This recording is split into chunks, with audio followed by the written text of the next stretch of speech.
I just wanted to say thank you so much for the opportunity to connect with everyone. And I appreciate the chance to share with you a little bit about the work that I've had the pleasure of doing in the field of social entrepreneurship and what's been involved in building a social enterprise called the Global Good Fund. And I'm very thankful to Lehigh University for the opportunity to share that story with you today. So here on the screen, you can see a bit of background about what is social entrepreneurship and a bit about the background of the field at large. So global social entrepreneurship is in a global marketplace. I've included a couple of examples on the far right, such as Grameen Bank and Tom's Shoes. So for those of you who, I'm sure many of you are familiar, for those of you who aren't, social enterprise or social business are interchangeable words, and they tend to have a variety of different meanings to different people. The way I think about social enterprise is a company or a nonprofit organization that was founded to address a social mission and continues to do so as it grows and is also financially viable as an entity. And you can see, looking at the 20th century versus the 21st century, how some of the different forces on the world have changed and influenced the global marketplace. So decades ago now, Grameen Bank was formed out of Bangladesh to be able to support microfinance. And that's one example of where the idea of social enterprise came from. And in more modern times, Tom's Shoes, which I'm sure many of you have heard of, this 1-for-1 model where you buy a pair of shoes and a pair of shoes gets donated. The idea was to help clothe children so that they could go to school by gifting shoes. And, you know, a lot of social entrepreneurship raises some pretty serious ethical and economic questions. So I think we can get into that discussion later on, but just wanted to bring up a couple of examples for you and provide some context of what's happening in the global marketplace. When I was in school, which was not that long ago, so the idea of studying social entrepreneurship didn't exist. So there were no classes that were offered on social enterprise, and that was not unique to Lehigh. That was across the board, across the world, actually. There were no courses you could take to learn about social entrepreneurship. Now there are many. In 2001, if you tried to Google the term social entrepreneur, you can see from 2001 to 2017 how those numbers have grown pretty dramatically in terms of the landscape of social enterprise, social entrepreneurs. It's been becoming a much more popular topic to learn about and pursue as a career. So a bit about me. I studied health administration. That was my goal in undergrad and graduate school. And I went to work for a healthcare organization that's a big hospital system in Virginia, which was actually, it turns out health is a great learning ground for social enterprise because it's a business setting that's created to serve the local community needs. I transitioned from healthcare to found a nonprofit organization called the Global Good Fund. And what we are is a social enterprise built by and for social entrepreneurs. So they're young people who we find all across the world. This year, to give you a sense of scale, there'll be about 3,000 applications that the Global Good Fund receives for 12 fellowship positions. And what happens during the 12-month fellowship is we invest in the personal leadership development of each of the social entrepreneurs, with the idea that if we invest in the individual leader, that leader will in turn grow their business or social enterprise and positively impact society. Here's a map of what the fellowship looks like with the Global Good Fund. We start with what we call a 360 leadership assessment. So this is a tool to assess an entrepreneur's leadership at a given point in time. And then each entrepreneur crafts a personalized leadership plan with the partnership of an executive coach. Once the executive coach and the fellow or the social entrepreneur sign off on their leadership plan, that entrepreneur gets introduced to an executive business mentor. That executive business mentor is running a $40 million to $60 billion company and works one-on-one with each of the social entrepreneurs we're supporting. And these folks are all over the world. About 50% of the entrepreneurs we support are domestic, and the other 50% could be literally in any country. We've worked in 25, a bit over that to date. and more than half are women, which is a point of meaning and pride, I guess, in my book, because so many statistics and research, so much research shows that there's a lower number of women entrepreneurs, and many social enterprises actually work to create opportunities for underprivileged communities, including women. For the rest of the year, after the entrepreneur or the fellow connects with their executive business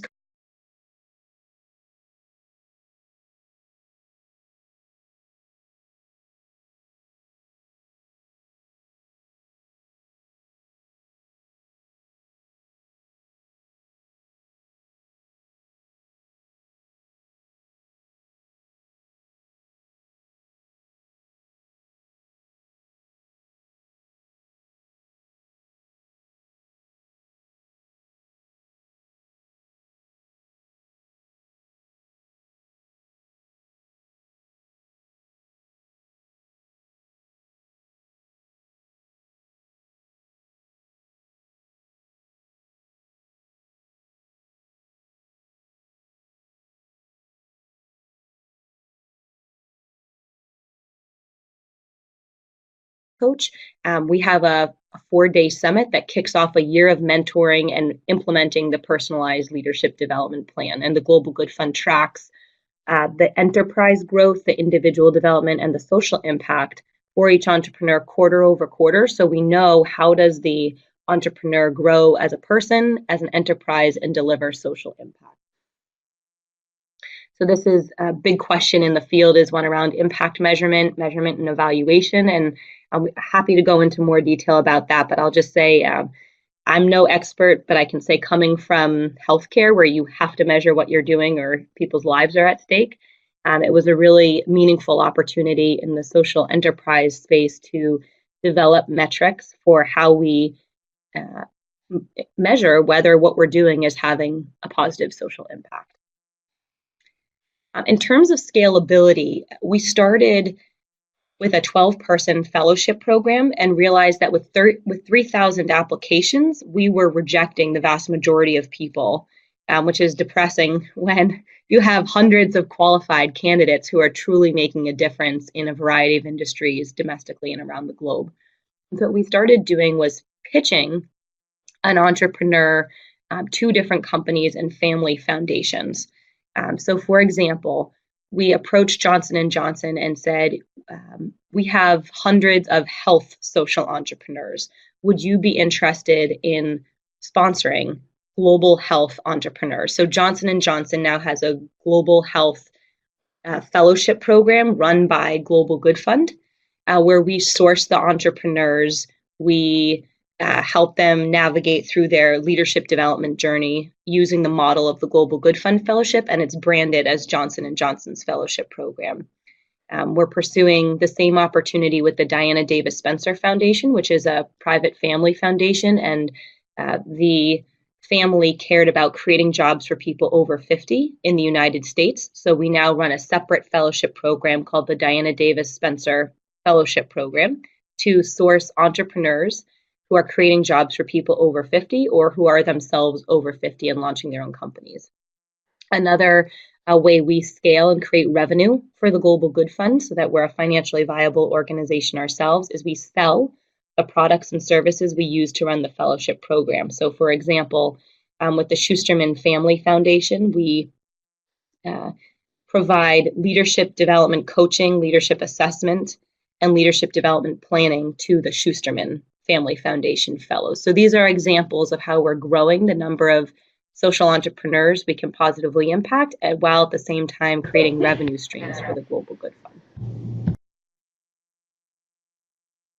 So I just include a bit about my personal information here in case you have any questions that we don't get to today. Here's my personal info, and I see there are some questions, so I'm happy to address. I see one question was an example. What is an example of a fellow's journey from the program into social impact? So as an example, we source fellows. The Global Good Fund fellows tend to be 2 to 3 years into their social enterprise journeys.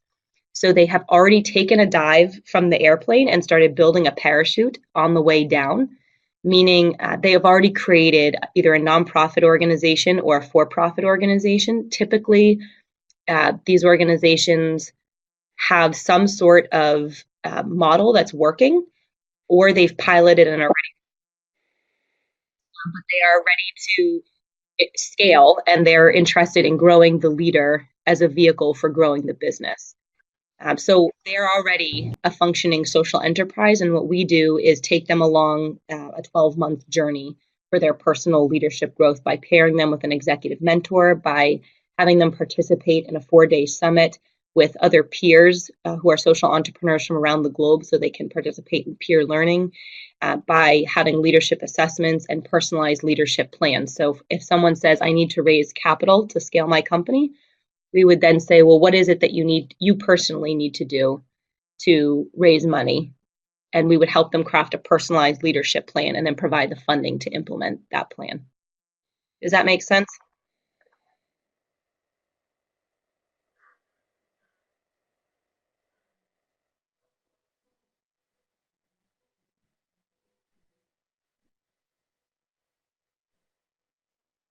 Sure.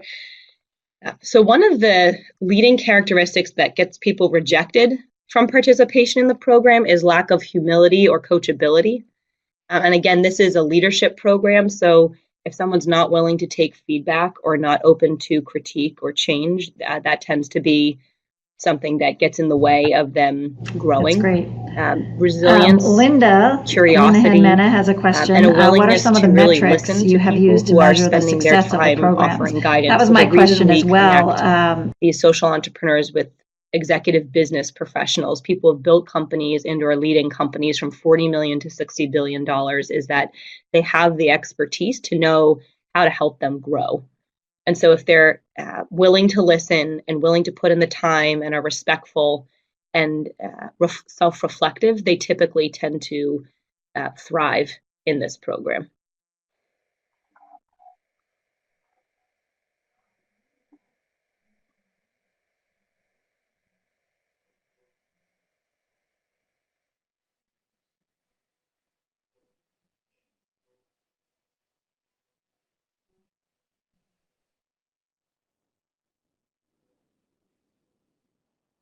Sure.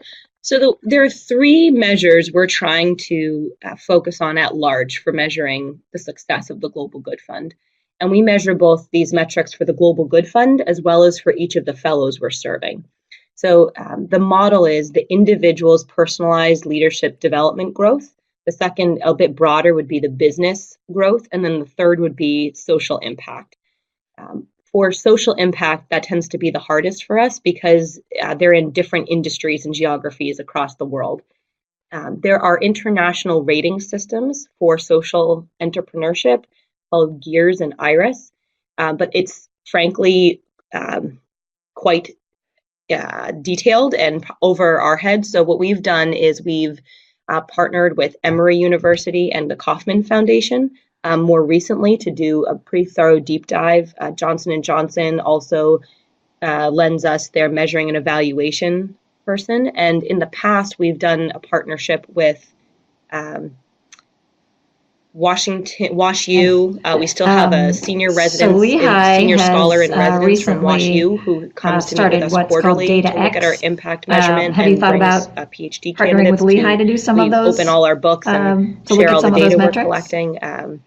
Deloitte, John Maxwell companies, and PwC have all been helping us with our impact measurements. So I don't pretend to be an expert, Great. but that was not the purpose of this webinar, I if swear. If it's really of interest to you, I'm happy to but since share. You're mentioning that you're partnering with WashU and Emory, that we use to explain it would be great how we measure to just have conversations and see if there's any way Lehigh could help you too. Yeah. So Mitch Listwith, class of 78, are the leaders that you supply to nonprofits different from those than for-profit companies? The business models are different for these kinds of companies. So I'm more than happy to partner with Lehigh. I have to confess I'm ignorant about DataX, so I would be delighted to learn more. Plug it in.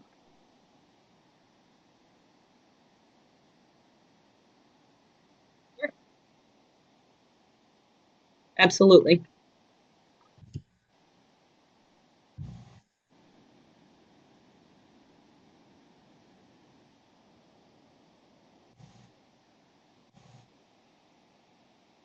Sure.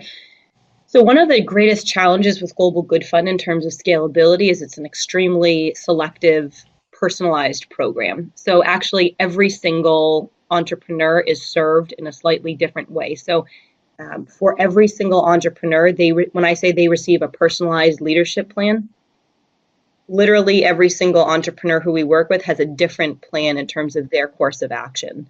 And that plan is signed off on by their executive business mentor as well as a while other people are thinking about their questions, in an industry thinking term, about a company like coach. Tom's, So those which not only have to donate the the shoes.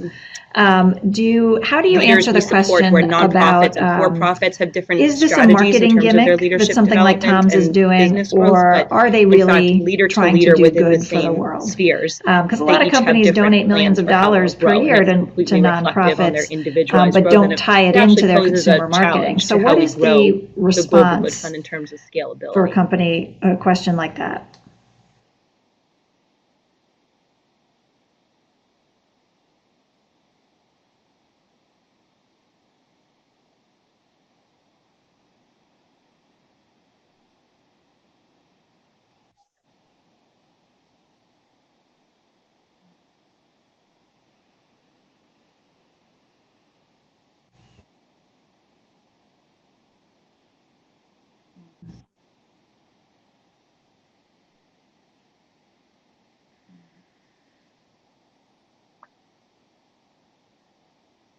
So we're not supporting, we have yet to support a company that's the size of Tom's. So the companies we're working with are smaller. They tend to be 2 to 3 years into their operations.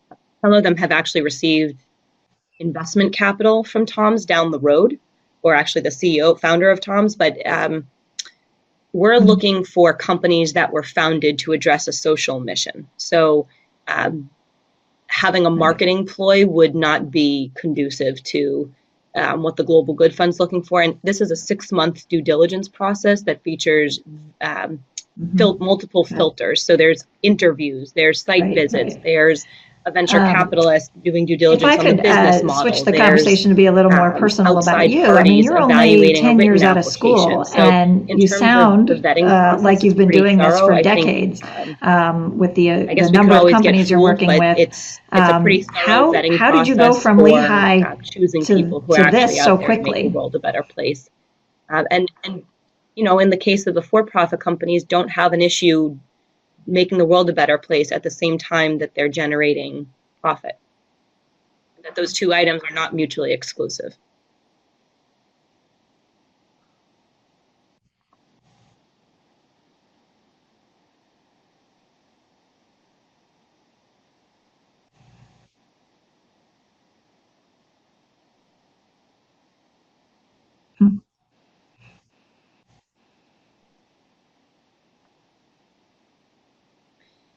So I was working, I mentioned I was working in healthcare, and I actually had a wonderful personal opportunity, which was that when I was in graduate school, I had a responsibility as part of graduate school to intern, and my internship was at a local hospital system. And they gave me the worst jobs that I could possibly be asked to do. So I was mopping the floors, pushing the snack cart, folding laundry, anything they asked me to do. I was just so thrilled to be in a hospital. Not usually what you hear, but I was delighted to be in a hospital setting. And one of the tasks they gave me was taking a. And the reason that was such a great task was that everyone who walked in the room had to introduce themselves to me. And one of the people who walked in the room was the CEO of this multi-billion-dollar healthcare organization. Fast forward, he became my boss and really accelerated my personal development. So because he was asking me to do things that I had no idea I could do or hadn't envisioned that I would be doing, he invested in my personal leadership development. He put financial resources and staff resources behind my personal growth. And as a result, my career accelerated a lot more quickly than it would have had he not done that. And since I was working for a healthcare organization, when my career grew, I could positively impact the community through my work. And the thought process became, how could we replicate that model with other young leaders throughout the world who have a really positive work ethic, a strong desire to make And in and fact, passion for the making a commencement difference speaker that this year lack the here at Lehigh experience, was and pair Stephanie those Rule, class of young, '92, who's socially oriented a journalist on entrepreneurs with business MSNBC, and executives she was who saying, so have you're like achieved the living ultimate proof level of of success in what her their message was just respective careers and are work really looking hard, for do a whatever platform someone to asks you to do, transition and do it the their best you can business do, success to social significance. and you And if will we get could noticed pair at some those two point. So populations together it's and just put some it's targeted interesting that funding just behind yesterday them, we heard that the thought message process from became, well, this could really be a her, who's catalyst obviously for wildly social good. successful. So that's the premise of the Global Good Fund. That's a bit Um, about my can story you and tell how it us a all little bit originated. about the how Lehigh prepared you for what you're doing, if at all?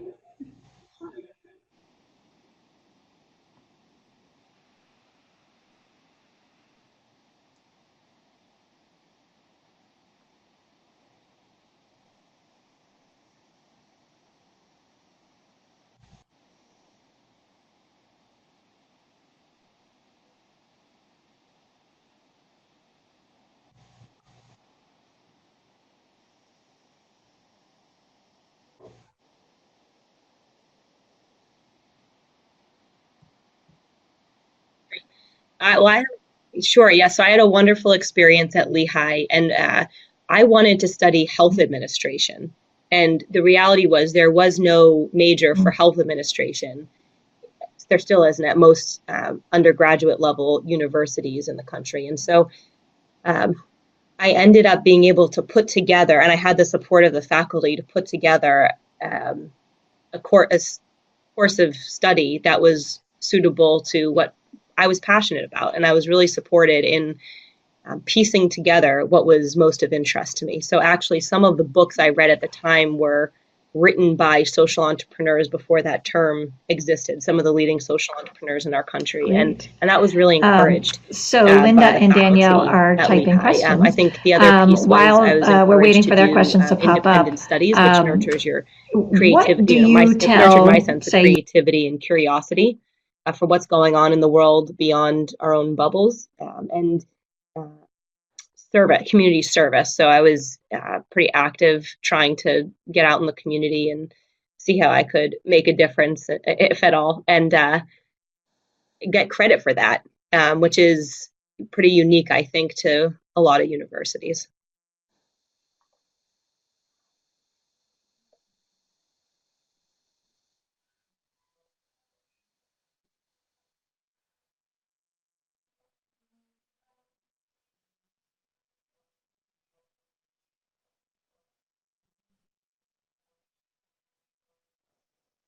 Geez, that's a big one, Jennifer. So, well, I can say, based on what happened to me, I think with given an opportunity, I think a lot of times we think there's just a golden opportunity handed to us, and it's really that opportunity often comes in the form of hard work, and that I did some wow, exercises that's at Lehigh that so I think everyone involved on writing this one's webinar, obituary that's and your sort of homework a assignment is to little write your own depressing, but it was obituary. more focused I think on that's a great personal way to leadership. And figure what I out what is discovered it I is want to that be remembered actually for. writing down I love that. what it was that I wanted to be my So life, Danielle Crew what I has a want my question. life to be about, made it relatively Yep. easy today and looking back and hopefully in the future to say yes to opportunities that are additive to what I want my life to be about and no to opportunities that are distractive, that take away from the meaning I want in my life.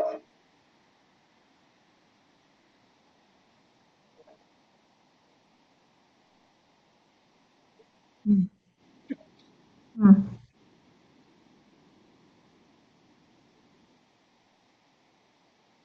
And I'll just, Jennifer, if I just add in there, when I transitioned from healthcare to the field of social enterprise, my boss at the time, who became the co-founder of the Global Good Fund, sat me down and said, "You need a personal life plan." And he actually opened his Right. personal Right, I love that. finances And to do you and me your and boss, or said, now your "You co-founder, do need your you finances revisit to that be periodically? reinforcing what you want to do in terms of your life ambitions." So he actually sat me down and had a life plan that I had to create.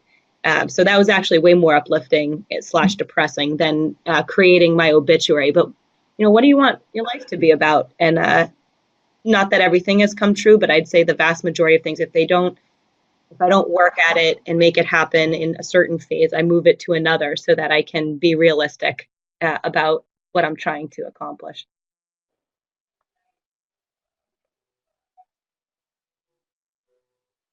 Every every 6 months, and actually, we just hired someone, and she was required to do a personal life plan before she came on board because for me, it's is this opportunity really conducive to what you want your life to be about? Can working for the Global Good Fund help you fulfill your life dreams? And if not, this really isn't a good fit for either of us. And luckily, it turned out it was a great fit.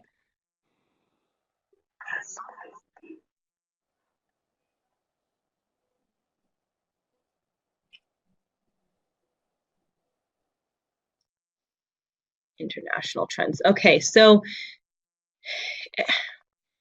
international trends related to social entrepreneurship were actually the biggest one that I'm seeing is an uptick in the number of for-profit social enterprises and what are called sort of hybrid organizations. So in the past, there were very traditional nonprofit organizations that were focused on fundraising and maybe had a revenue stream.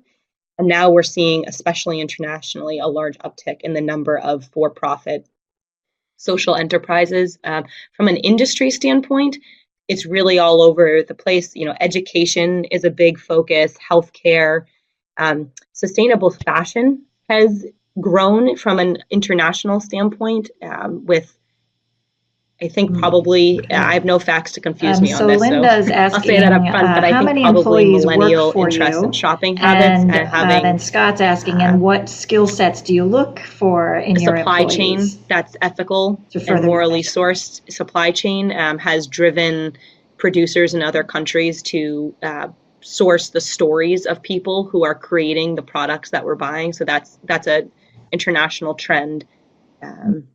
And other than that, sustainability has been consistently pretty strong internationally, as well as our agriculture.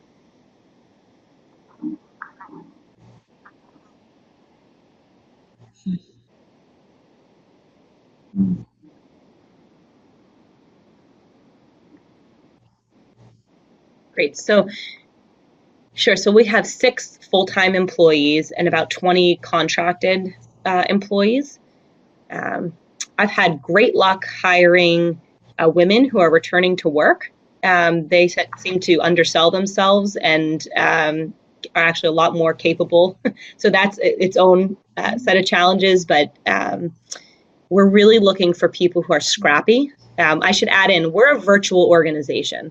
So for the first 3 years, we're 5 years old now. For the first 3 years of our existence, we had a beautiful office space that was provided by Booz and Company, which is now PricewaterhouseCoopers. And I found I was running around going out to meetings, and the staff was mostly on the computer.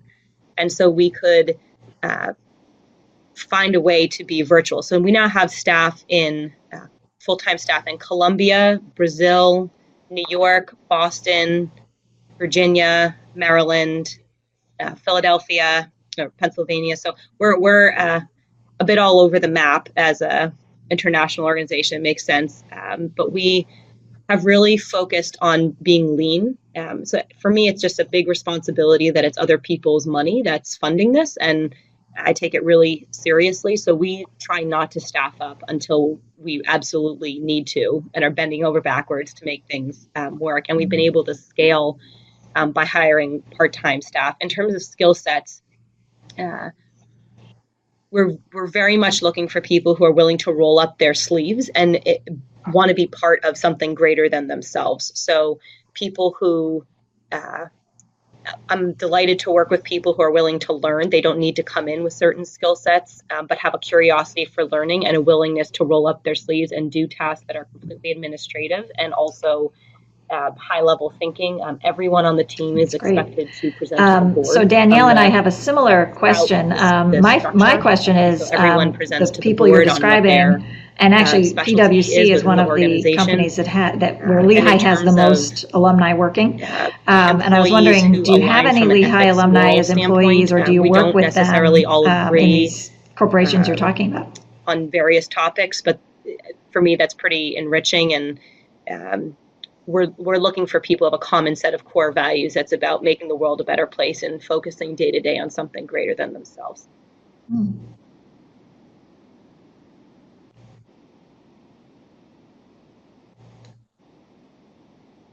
Great.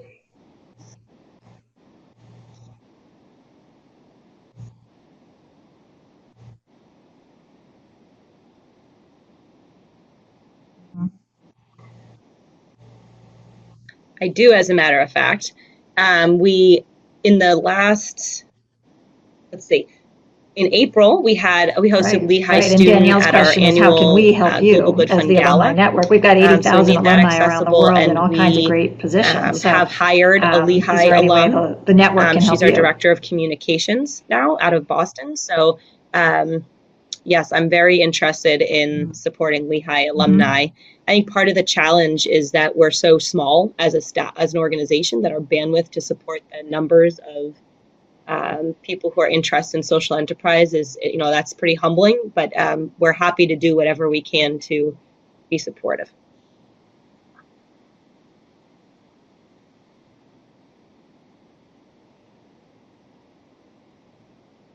Yeah. Great. Great. Well, good to know.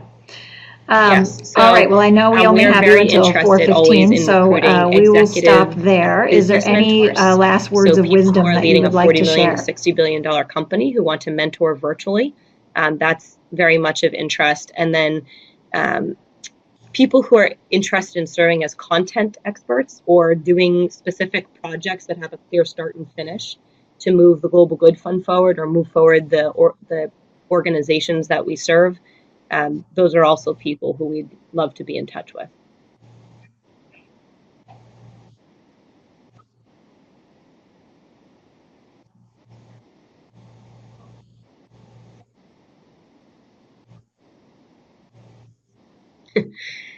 I'm not particularly wise, but I'll just say um, I really try to work with people who I want to work for.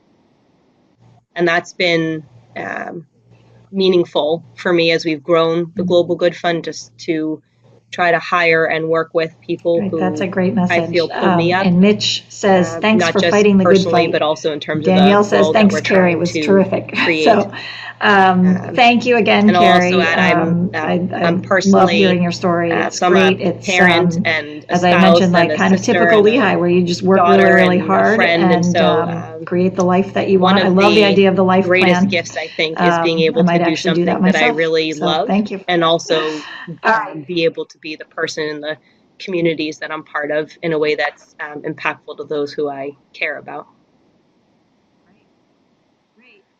Yeah, why don't you, could you send that to Lindsay and we'll distribute it to everybody on the list? Because there will be people too that are, that signed up. We had over 100 registrations. What a lot of people do is watch the recording. So if you can send us an example of that, we'll send it out to everybody. So.